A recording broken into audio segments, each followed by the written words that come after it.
Hello friends, welcome to WiFi exam Guru. आप सभी का हमारे इस चैनल पर स्वागत है। यदि आप हमारे चैनल पर नए जुड़े हैं तो जल्दी से जल्दी सभी लोग चैनल को सब्सक्राइब कर लें और हमारे वीडियो को लाइक करें और ज़्यादा से ज़्यादा अपने दोस्तों को शेयर करें, जिससे कि आने वाली आगे की परीक्षाओं में आप सभी को बेहतर तैयारी का प्लेटफॉर्म मिल सके।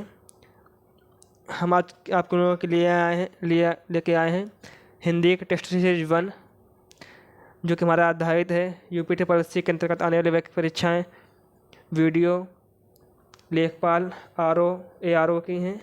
इसके अलावा UP police, UP SI, SSC GD, UP BEd,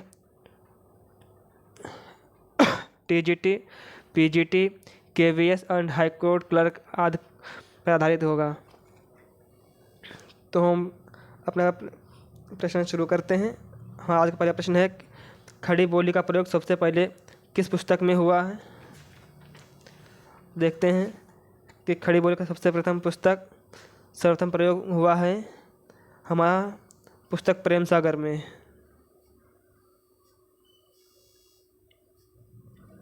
इसका हमारा ऑप्शन डी सही होगा। अगला हमारा प्रश्न है, खड़ी बोली का दूसरा नाम। खड़ी बोली का दूसरा नाम हमारा होगा कौरवी।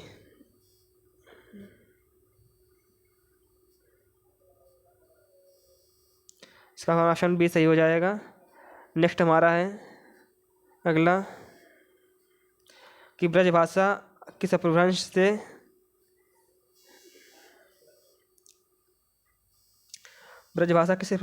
विकसित है? इसका हमारा ऑप्शन हो जाएगा ऑप्शन ए शौरसेनी। ब्रजभाषा किस अपभ्रंश से विकसित है? शौरसेनी। अगला हमारा है कि पश्चिमी हिंदी की सर्वाधिक प्रमुख बोली जाने वाली भाषा कौन सी है? प्रश्न 4 है, पश्चिमी हिंदी की सर्वाधिक प्रमुख बोली जाने वाली भाषा कौन सी है?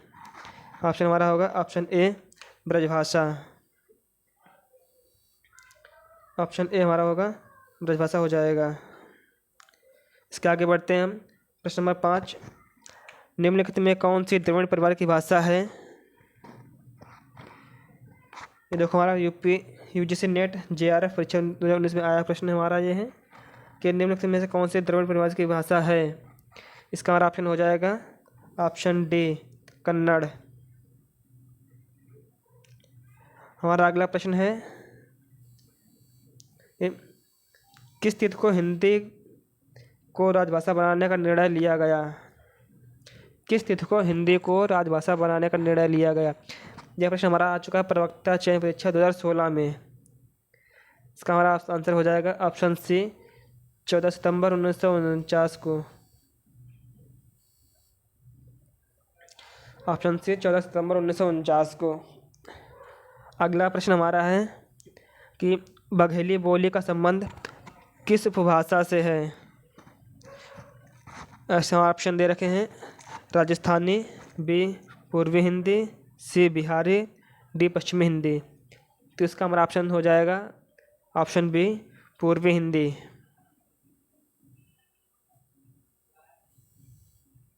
ऑप्शन बी में इसका सही हो जाएगा पूर्वी हिंदी। अगला प्रश्न हमारा है प्रश्न संख्या 8, भाषाई आधार पर सर्वप्रथम किस राज्य का गठन हुआ? भाषाई आधार पर सर्वप्रथम किस राज्य का गठन हुआ? इसमें हमारे ऑप्शन दे रखे हैं, ऑप्शन ए पंजाब है, बी जम्मू कश्मीर, सी राजस्थान, डी आंध्र प्रदेश। तो इसमें हमारा ऑप्शन हो जाएगा ऑप्शन डी आंध्र प्रदेश। इसको नोट कर लेंगे सभी लोग। आगे बढ़ते हैं। हमारा प्रश्न संख्या 9 है, भाषा के आधार पर भारतीय राज्यों की पुनः संरचना की गई थी। प्रश्न का हमारा क्या है, भाषा के आधार पर भारतीय राज्यों की पुनर्संरचना की गई थी किस सन में? ये की गई थी हमारी ऑप्शन डी 1956 ईस्वी में। इसका ऑप्शन डी सही हो जाएगा, एकदम करेक्ट हो जाएगा कि 1956 में। अगला प्रश्न हमारा है, हिंदी खड़ी बोली किस अपभ्रंश से विकसित हुई है? हमारा ऑप्शन दे रखे हैं, Magadhi, option B Ardhamagadhi, option C Shauraseni and option D Brachada. तो इसका ऑप्शन हमारा हो जाएगा ऑप्शन सी सही हो जाएगा, शौरसैनी। इसका ऑप्शन हो जाएगा शौरसैनी। अगला हमारा है कि हिंदी भाषा किस लिपि में लिखी जाती है। तो सभी को पता है कि हिंदी भाषा हमारी देवनागरी लिपि में लिखी जाती है। गुरमुखी लिपि में लिखी जाती है पंजाबी। पंजाबी जो है गुरमुखी लिखी जाती है पंजाबी में। पंजाबी में हमारी गुरमुखी लिखी जाती है। आगे देखते हैं। ऑप्शन है हमारा है अधिकतर भारतीय भाषाओं का विकास किस लिपि में हुआ है। अधिकतर भारतीय भाषाओं का विकास किस लिपि में हुआ है। इसका हमारा ऑप्शन हो जाते हैं एक शारदा लिपि, ऑप्शन बी खरोष्ठी लिपि, ऑप्शन सी कुटिल लिपि, ऑप्शन डी ब्राह्मी लिपि। इसका ऑप्शन हमारा डी सही हो जाएगा कि अधिकतर भारतीय भाषाओं का विकास ब्राह्मी लिपि में हुआ है। सभी लोग नोट करते चलेंगे साथ में ही। आगे बढ़ते हैं हम। हमारा अगला प्रश्न है देवनागरी लिपि की उत्पत्ति किससे हुई है। कि देवनागरी लिपि हमारी जो हिंदी भाषा है देवनागरी लिपि के अंतर्गत आती है। और देवनागरी लिपि इसकी उत्पत्ति कहाँ से हुई है इसको देखते हैं। ऑप्शन ए खरोष्ठी है, option B Brahmi, option C Paishachi and option D कैथी। तो उसको देखते हैं कि ब्राह्मी देवनागरी लिपि का उत्पत्ति ये हमारा हुआ ब्राह्मी लिपि से। इसका ऑप्शन बी सही एकदम करेक्ट हो जाएगा हमारा। आगे बढ़ते हैं हम। निम्नलिखित बोलियों में से कौन सी बोली उत्तर प्रदेश में नहीं बोली जाती।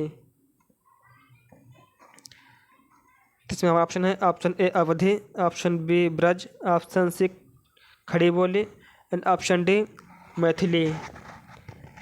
इसमें देखते हैं हम कि अवधी है, ब्रज है और खड़ी बोली, ये सभी जो यूपी में बोली जाती हैं अलग अलग क्षेत्रों में।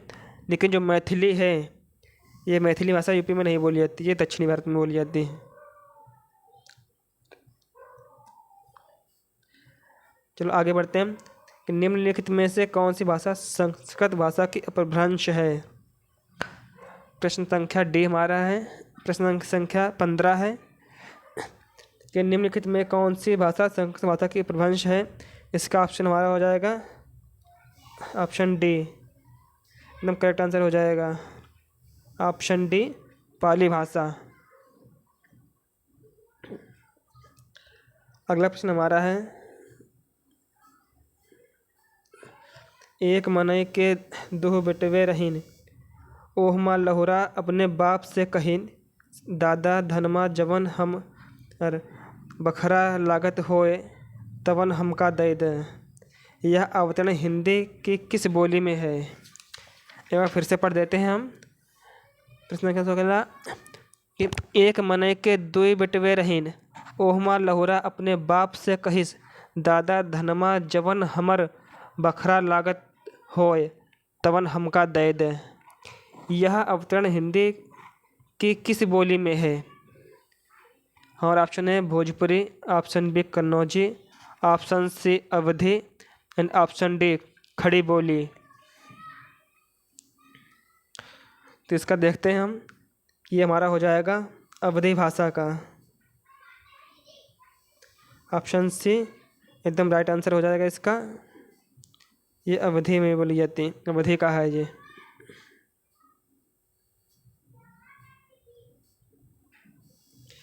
भोजपुरी में बिहारी जो होती है भोजपुरी बोली जाती है।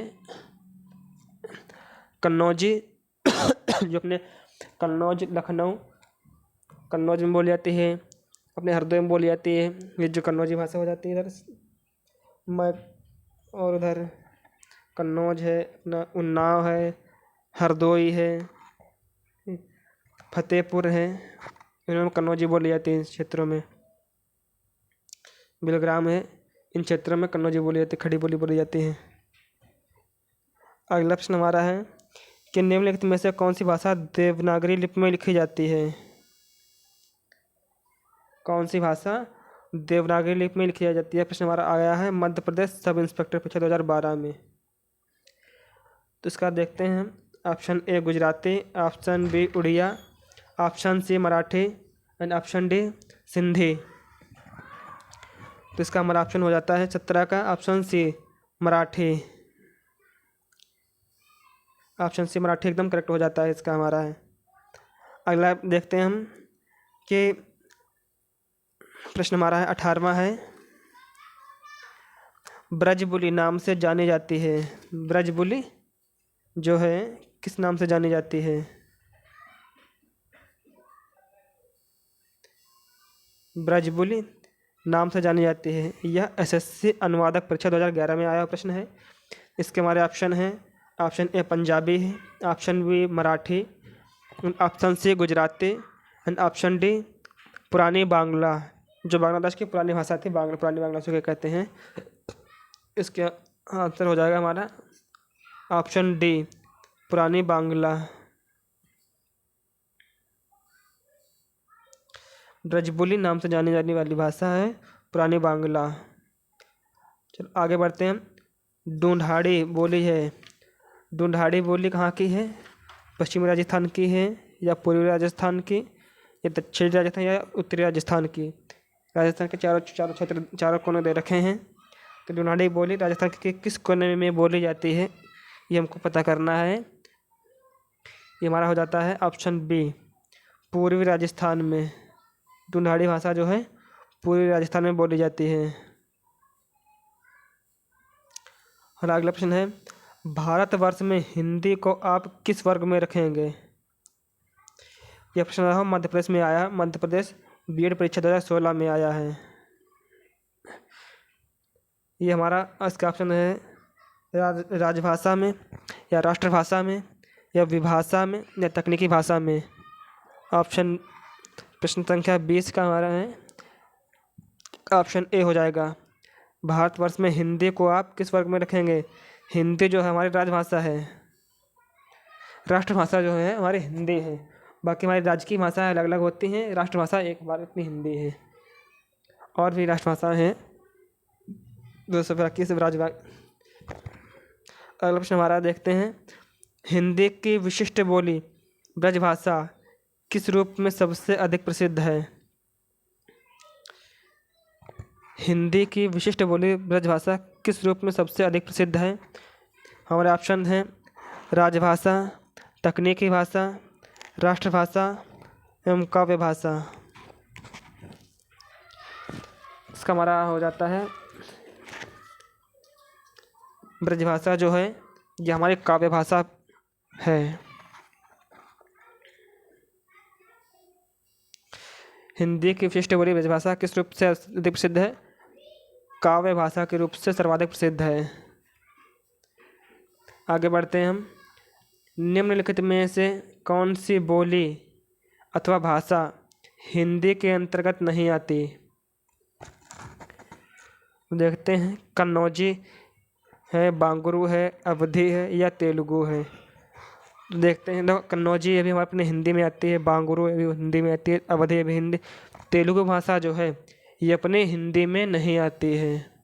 ये इसका लेखन भी अलग होता है, मतलब लिखना भी अलग होता है, इसका बोलना भी अलग होता है। हम लोग अवधी भाषा बोल भी लेंगे, समझ भी लेंगे। कन्नौजी भाषा तो हम लोग बोलते ही हैं, ठीक।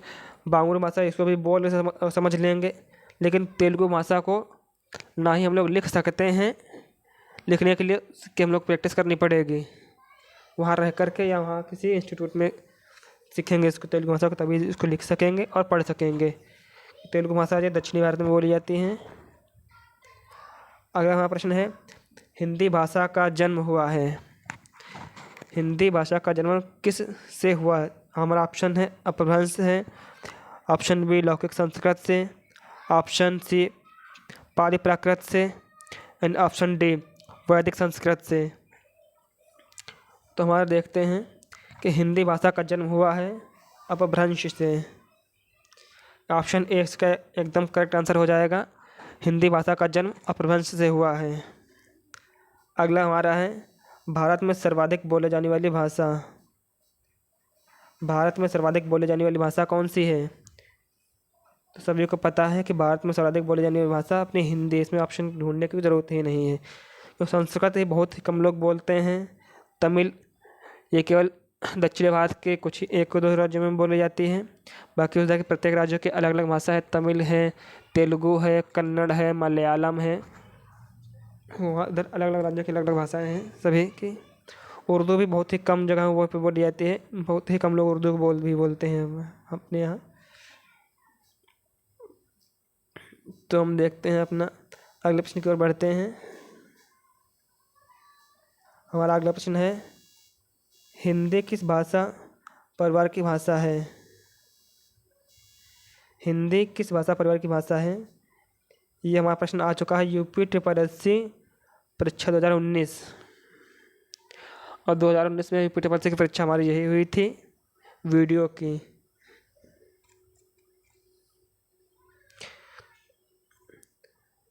तो हमारा प्रश्न है, हिंदी भाषा किस परिवार की भाषा है? ऑप्शन ए भारोपी है, ऑप्शन बी द्रविड़ है, ऑप्शन सी ऑस्ट्रिक है, ऑप्शन सी चीनी तिब्बती है। उसके देखते हैं कि हमारी हिंदी भाषा का परिवार है भारोपी परिवार है। अगला प्रश्न हमारा है, दोहा यानी दूहा, जिसे कोई को दूहा कहते हैं, मूलतः किस भाषा का छंद है? दोहा जो है किस भाषा का छंद है, ये हम देखते हैं। प्राकृत भाषा का है या अपभ्रंश भाषा का है या हिंदी भाषा का है या संस्कृत भाषा का है। इसे हम देखते हैं कि जो दोहा है ये हमारा अपभ्रंश भाषा का छंद है। ऑप्शन बी इसका एकदम करेक्ट आंसर हो जाएगा। आगे बढ़ते हैं हम। निम्नलिखित में से प्रश्न संख्या 27 हमारा है कि निम्नलिखित में से कौन सा लेखक भारतेंदु मंडल का नहीं है? भारतेंदु मंडल का नहीं है। ये हमारा UGC नेट JRF में, जो कि PG के अंतर्गत होती हैं परीक्षाएं, UGC नेट और JRF की जो PG के अंतर्गत परीक्षाएं होती हैं। इसका हाँ ऑप्शन दे रखे हैं, प्रताप नारायण मिश्र, ऑप्शन बी बद्रीनारायण चौधरी या प्रेमधन, इनका शॉर्ट फॉर्म प्रेमधन भी लोग कहते हैं, प्यार से प्रेमधन कहते हैं। Option C Balkrishna Bhatt and option D Raja Lakshman Singh. उसका देखते हैं हम कि हिंदी निम्नलिखित में से कौन सा लेखक भारतेंदु मंडल का नहीं है। ये जो इसमें है ऑप्शन संख्या डी एकदम करेक्ट हो जाएगा, राजा लक्ष्मण सिंह। ये हिंदी भारतेंदु मंडल का नहीं है। अगला प्रश्न हमारा है कि प्रश्न संख्या 28 है, इनमें से किस बोली का बिहारी हिंदी से संबंध नहीं है? इनमें से किस बोली का बिहारी हिंदी से संबंध नहीं है? ऑप्शन ए है Awadhi, option B Magahi, option C Bhojpuri and option D Maithili. इसका हमारा ऑप्शन हो जाता है ऑप्शन संख्या ए अवधी। अवधी जो है इसका बिहारी से संबंध नहीं है। आगे बढ़ते हैं हम प्रश्न संख्या 29 की ओर। तो इसमें हमारे रखा है देवनागरी लिपि का सही विकास क्रम है। देवनागरी लिपि जो हमारी है इसका सही विकास क्रम क्या है? हमारे 4 ऑप्शन दे रखे हैं इसमें हैं। पहला ऑप्शन है गुप्त लिपि, गुप्त लिपि के बाद आते हैं ब्राह्मी लिपि, फिर देवनागरी लिपि, फिर नागरी लिपि।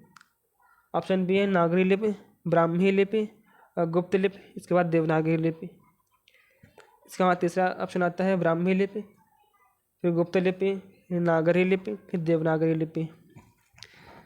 ऑप्शन डी आता है गुप्त लिपि या नागरी लिपि या ब्राह्मी लिपि, फिर उसके बाद देवनागरी लिपि आता है। तो इसका देखते हैं हम कि देवनागरी लिपि का सही क्रम क्या है। इसका ऑप्शन हमारा सी एकदम करेक्ट हो जाता है कि इसको पहले ब्राह्मी लिपि, फिर गुप्त लिपि, फिर उसके बाद नागरी लिपि, उसके बाद देवनागरी लिपि। ये हमारा ऑप्शन सी एकदम करेक्ट हो जाते हैं कि देवनागरी लिपि के सही विकास क्रम। इसको सभी लोग नोट डाउन कर लेंगे। हिंदी के विकास का सही क्रम ब्राह्मी लिपि, उसके बाद गुप्त लिपि, फिर नागरी लिपि, उसके बाद देवनागरी लिपि आती है। हमारा अगला प्रश्न है अर्धमागधी। अर्धमागधी अपभ्रंश से विकसित बोली है। अर्धमागधी अपभ्रंश से विकसित बोली है। Option A Bangaru, option B Bagheli, option C Brajbhasha and option D Bhojpuri. इसको देखते हैं हम। हमारा इसका है ऑप्शन बी एकदम करेक्ट हो जाता है। ये हमारा है बघेली में आता है। अर्धमागधी अपभ्रंश से विकसित होती है बघेली भाषा, बघेली से।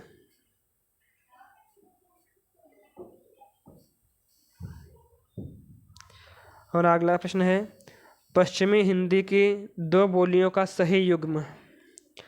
पश्चिमी हिंदी की दो बोलियों का सही युग्म। ऑप्शन हमारा दे रखे हैं। Option A Kannauji Awadhi, option B Braj Bagheli, option C Chhattisgarh से बांगरू, ऑप्शन डी खड़ी बोली से बुंदेली। तो उसके देखते हैं हम। इसका हमारा ऑप्शन डी एकदम करेक्ट हो जाता है। ये हमारा खड़ी बोली से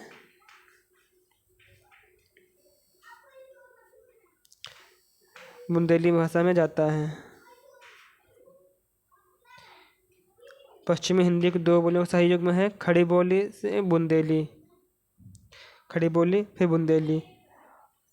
हमारा अगला ऑप्शन प्रश्न है 32 प्रश्न संख्या 32।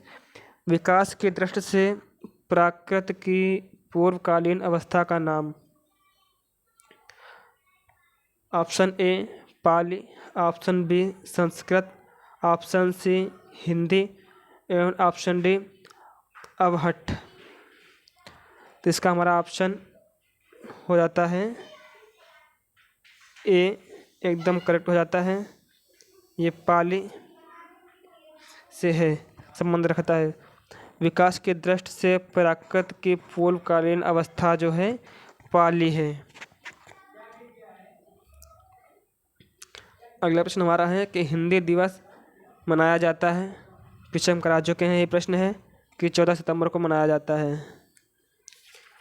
इसकी शुरुआत हमारी हुई थी 14 सितंबर 1949 से।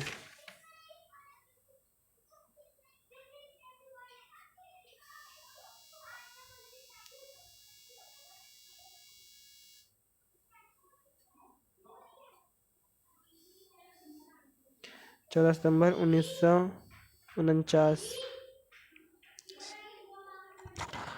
अगला प्रश्न हमारे साथ प्रश्न संख्या 34 है 34। निम्नलिखित में से कौन भारतीय परिवार की भाषा नहीं है। Option A Marathi, option B Gujarati, option C Malayalam, option D Hindi. फिर देखते हैं हम कि भारतीय परिवार की भाषा कौन सी नहीं है। मलयालम जो है ये भारतीय परिवार की भाषा नहीं है।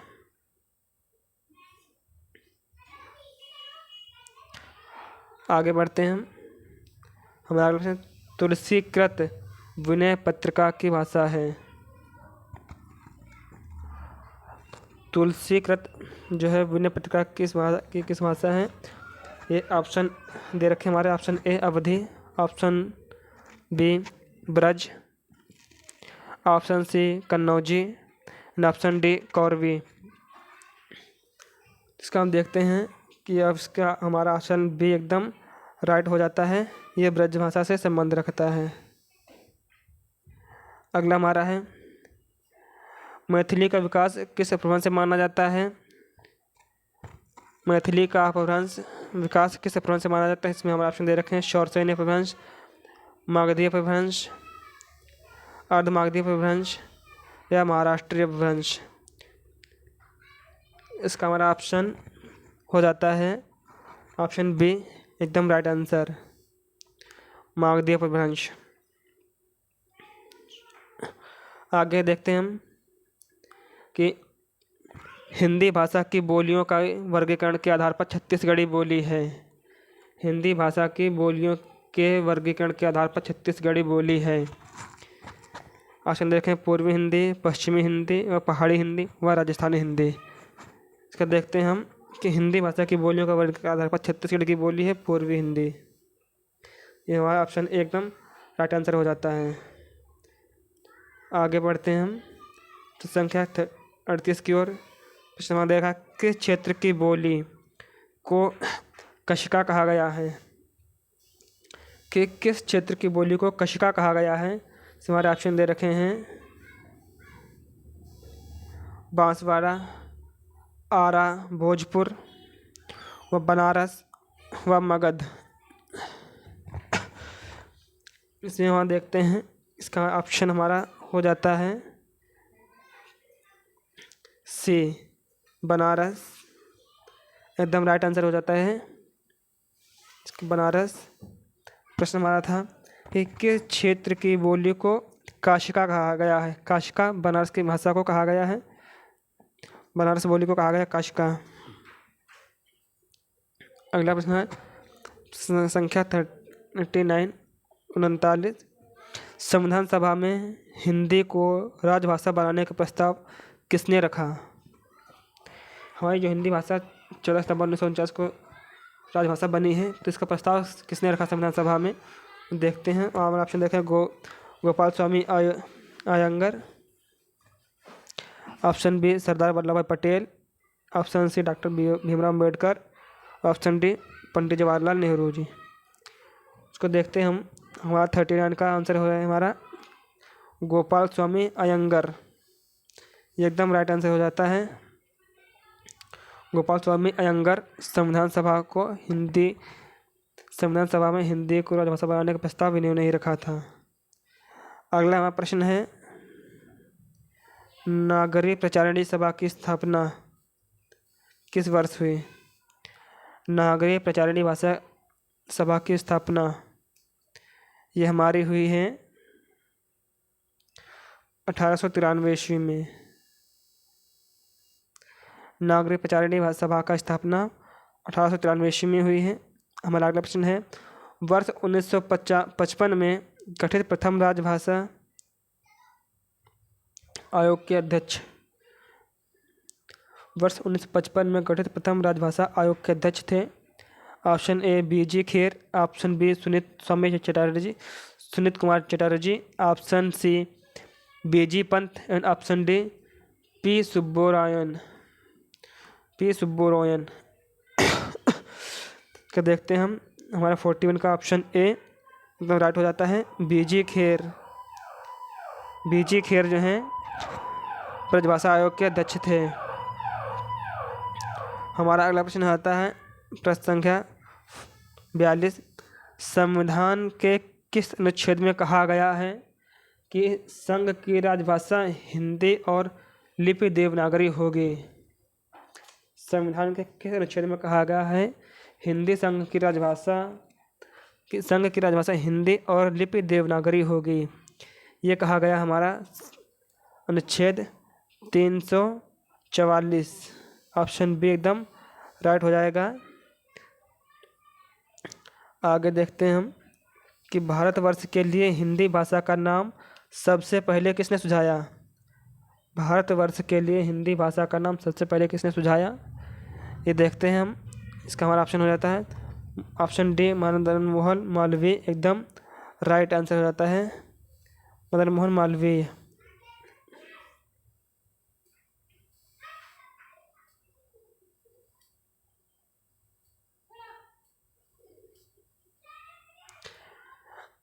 अगला प्रश्न हमारा है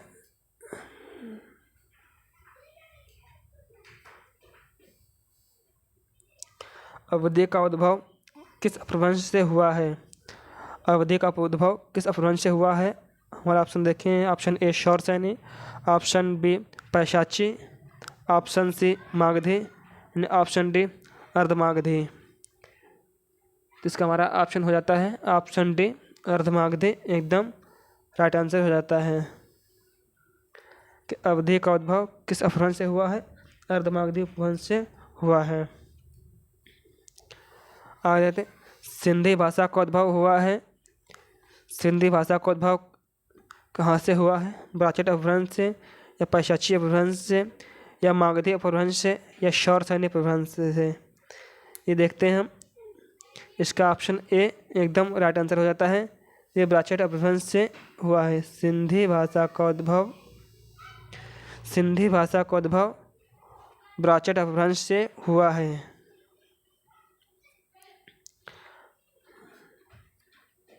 अगला प्रश्न हमारा है, किस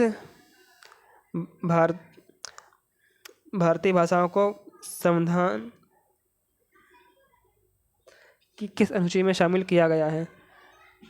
भारतीय भाषाओं को भारतीय संविधान के किस अनुसूची में शामिल किया गया है? इसका हमारा आंसर हो जाता है ऑप्शन बी, एकदम राइट आंसर हो जाता है, अष्टम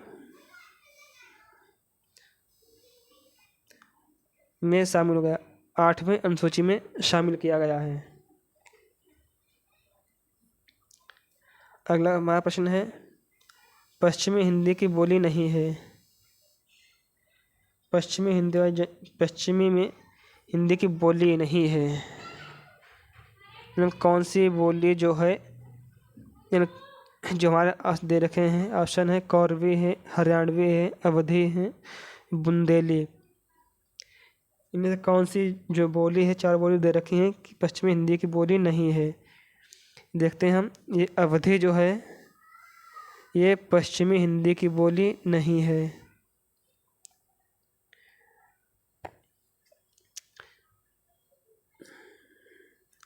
अगला प्रश्न हमारा है, इनमें से कौन सी बोली पूर्वी हिंदी की नहीं है? तो पूर्वी हिंदी में कौन सी बोली नहीं बोली जाती है? ये हमारा है ऑप्शन बी, बिहारी जो है ये पूर्वी हिंदी में नहीं बोली जाती है। बाकी अवधी, बघेली, छत्तीसगढ़ी सभी पूर्वी बोली में आती हैं। सभी पूर्वी बोली में नहीं आती हैं, छत्तीस कुछ बोली और भी आती हैं, पूर्वी हैं, पश्चिमी, उत्तरी, दक्षिणी 4 होती हैं। हिंदी की भाषाएं कितनी हैं? संख्या 49 हमारा है। हिंदी की उपभाषाएं कितनी हैं? ये हमारा हो जाता है ऑप्शन सी, एकदम राइट आंसर हो जाता है, 5 हैं। हिंदी की उपभाषाएं 5 हैं। अगला प्रश्न हमारा है, हिंदी के उद्भव का सही क्रम। अभी हम देख चुके हैं पीछे हैं कि देवनागरी लिपि का सही विकास क्रम अब है। अब हमारा प्रश्न है, हिंदी के उद्भव का सही विकास क्रम। ऑप्शन दे रखे हमारे 4 हैं। इसका हमारा राइट आंसर ए हो जाएगा कि पहले पाली, फिर प्राकृत, फिर अपभ्रंश, फिर अवहट्ट। ये हिंदी के उद्भव का सही विकास क्रम है।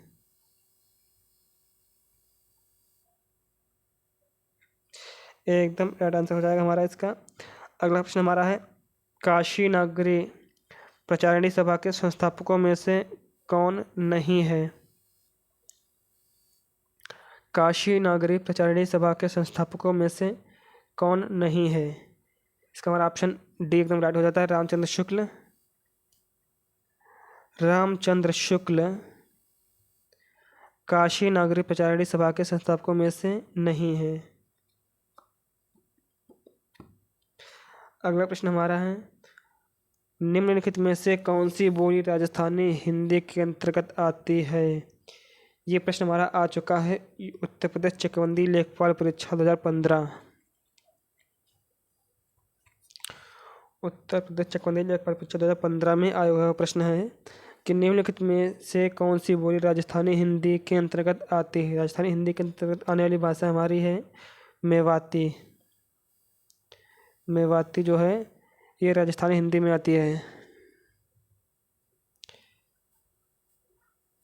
और अगला प्रश्न है,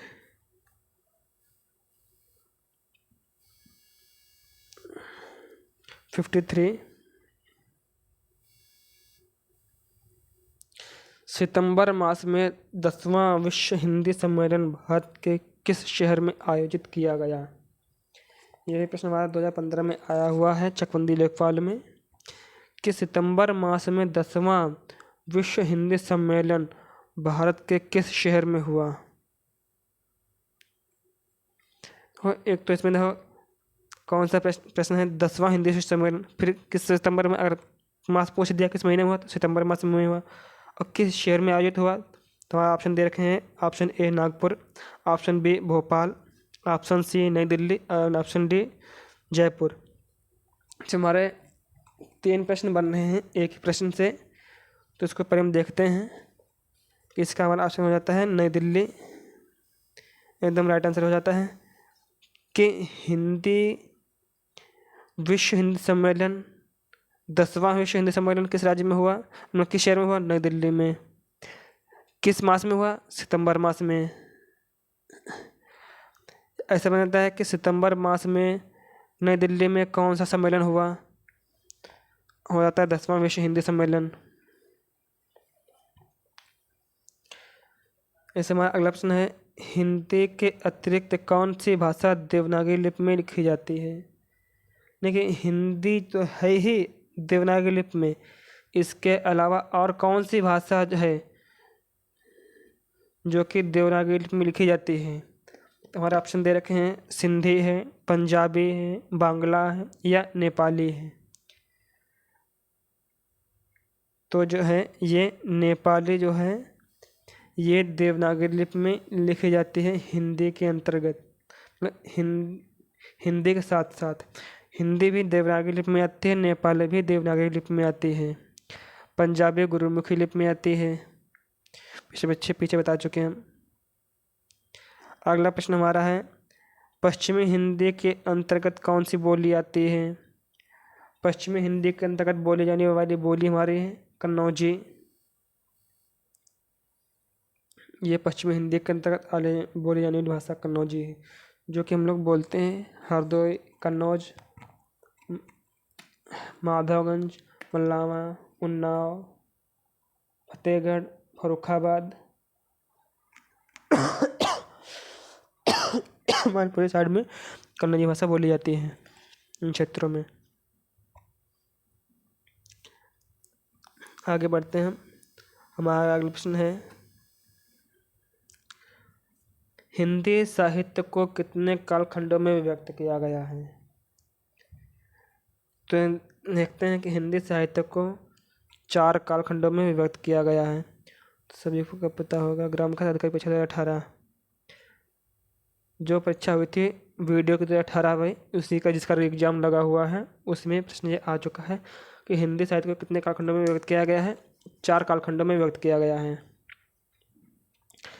यह प्रश्न हमारा आ चुका है 2018 में वीडियो में कि संविधान के किस अनुच्छेद में हिंदी को राजभाषा तथा इसकी लिपि देवनागरी को स्वीकार किया गया है।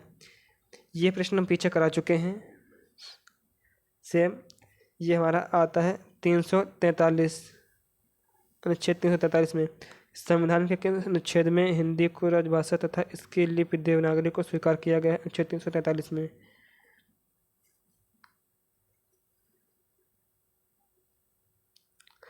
इसका हमारा पिछला प्रश्न हमारा ऐसा ही था, जो कि था हमारा कि संविधान के किस अनुच्छेद में कहा गया है कि संघ की राजभाषा हिंदी और लिपि देवनागरी होगी। अनुच्छेद 343।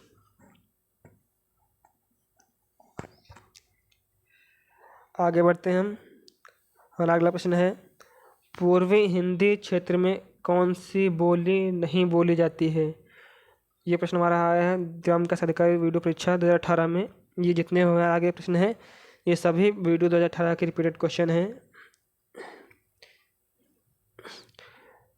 इसका हमारा आंसर हो जाता है 58 का ऑप्शन सी जयपुरी। जयपुरी जो है पूर्वी हिंदी क्षेत्र में नहीं बोली जाती।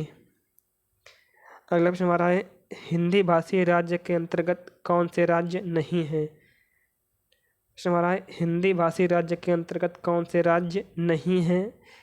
ये हमारा इसका आंसर हो जाता है ऑप्शन डी महाराष्ट्र जो है हिंदी भाषी राज्य के अंतर्गत नहीं है। बाकी झारखंड, बिहार व उत्तर प्रदेश ये हिंदी भाषी राज्य के अंतर्गत आते हैं, भाषाएं आती हैं। अगला प्रश्न हमारा है, ब्रज हिंदी की किस उपभाषा के अंतर्गत है? ब्रज जो है हिंदी की किस उपभाषा के अंतर्गत है? ब्रजभाषा हमारी जो है, ये हमारा ऑप्शन है पहाड़ी हिंदी, पूर्वी हिंदी, पश्चिमी हिंदी व राजस्थानी हिंदी। तो इसे देखते हैं हम। प्रश्न संख्या 60 हमारा इसका ऑप्शन सी एकदम करेक्ट हो जाता है, पश्चिमी हिंदी। ब्रजभाषा हिंदी की कुछ उपभाषा के अंतर्गत आती है, पश्चिमी हिंदी के अंतर्गत आती है। उसके अलावा हमारा अगला प्रश्न है प्रश्न संख्या 61 61 है कि निम्नलिखित में से कौन सी बोली उत्तर प्रदेश में बोली जाती है? उत्तर प्रदेश में बोली जाने वाली भाषा हमारी है ऑप्शन डी कन्नौजी। कन्नौजी जो है हमारे उत्तर प्रदेश में बोली जाने वाली भाषा है। अगला प्रश्न हमारा है निम्नलिखित में छायावादी रचनाकार कौन है? छायावादी रचनाकार हमारे हैं, ऑप्शन देखें Nagarjun, option B Muktibodh, option C Sumitranandan Pant और ऑप्शन डी त्रिलोचन शास्त्री। तो देखते हैं कि निम्नलिखित में छायावादी रचनाकार कौन है? सुमित्रानंदन पंत जी हैं। सुमित्रानंदन पंत ये छायावादी रचनाकार हैं। तो आई होप आप सभी लोगों को हमारा ये प्रैक्टिस सेट अच्छा लगा होगा। तो सभी लोग ज़्यादा से ज़्यादा सेशन को शेयर करें, अपने सभी दोस्तों को भेजें, अपने सभी ग्रुप में भेजें, जिससे कि सभी को अच्छे से अच्छा कंटेंट मिल सके तैयारी के लिए। और प्रैक्टिस सेट के लिए डेली हम आपको आज से डेली 1 या 2 प्रैक्टिस सेट कराते रहेंगे। हिंदी के हैं और भी प्रैक्टिस सेट कराएंगे, हिंदी के कराएंगे, जीएस के भी कराएंगे, साथ साथ करंट का भी कराएंगे। जो कि वीडियो के अंतर्गत होने वाले प्रैक्टिस हमारे जो हैं वो डेली 1 या 2 कराते रहेंगे आज से हम डेली। ठीक है, तो आप सभी लोगों को धन्यवाद। Okay bye, good, take care. सभी लोग अच्छे से मन लगा के तैयारी करते रहें, कभी भी हार नहीं माननी है।